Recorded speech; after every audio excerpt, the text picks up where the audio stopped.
और ये खुली तस्वीर की तरह है। हम चाहते हैं बीजेपी इस पे खुली बहस करे। हिंदुस्तान के 22 राज्यों में भारतीय जनता पार्टी की सरकार है। एक राज्य का नाम बताइए जहां पर वो फ्री बिजली देते हैं। एक राज्य का नाम। हिंदुस्तान के 22 राज्यों में भारतीय जनता पार्टी की सरकार है। एक राज्य का नाम बताइए जहां माताओं बहनों के लिए बस की यात्रा फ्री है।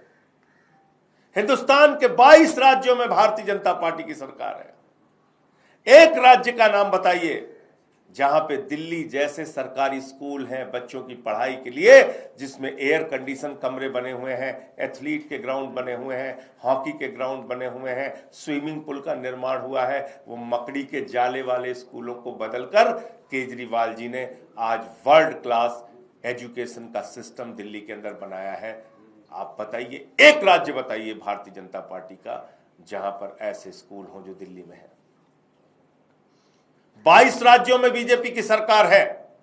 एक राज्य का नाम बताइए जहां पे मोहल्ला क्लिनिक का मॉडल हो, जहां 200 तरह की जांच फ्री होती है, अल्ट्रासाउंड फ्री होता है, दवाएं मुफ्त में मिलती हैं। एक राज्य का नाम बताइए जहां पे फरिश्ते जैसी स्कीम लागू है कि रास्ते में किसी का एक्सीडेंट हो जाए तो छोड़ के भागना नहीं, उसके लिए फरिश्ते बन जाना।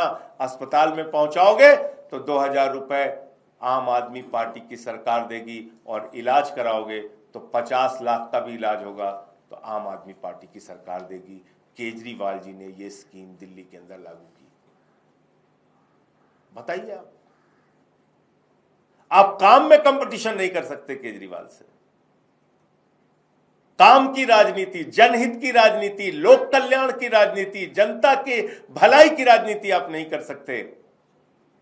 तो आपने क्या किया? एक एक हमारे नेताओं को पकड़ पकड़ के जेल में डाला। अरविंद केजरीवाल को पकड़ के जेल में डाला, मनीष सिसोदिया को पकड़ के जेल में डाला, सत्येंद्र जैन को पकड़ के जेल में डाला, संजय सिंह को पकड़ के जेल में डाला। आपने सबको पकड़ पकड़ के एक एक करके जेल में डाला। किस लिए जेल में डाला? कि दिल्ली का काम रुक जाए। किस लिए जेल में डाला? कि दिल्ली में ये योजनाएं जो दिल्ली के 3 करोड़ लोगों की भलाई के लिए चल रही हैं, इस पे स्टॉपेज लग जाए। अब देखिए क्या कर रहे हैं लोग। अभी ताजा उदाहरण है, छठी मैया का घाट तोड़ने और रोकने पे आ गया। एक इनके बीजेपी के पार्षद ने छठी मैया का घाट तोड़ा था, और अब डीडीए कह रहा है छठ पूजा के लिए अब घाट नहीं बना सकते। और दिल्ली के अंदर केजरीवाल जी ने छठ पूजा के घाटों की संख्या जो पहले की सरकारों में थी उससे 10 गुना ज्यादा, 20 गुना ज्यादा बढ़ाने का काम किया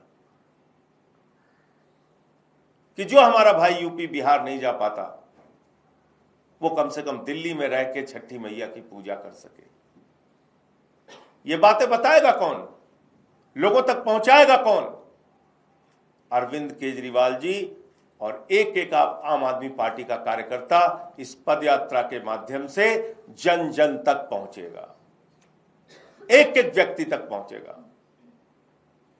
कुछ वक्त बीच में छोड़ के प्रचार के लिए बाहर जाना पड़ सकता है,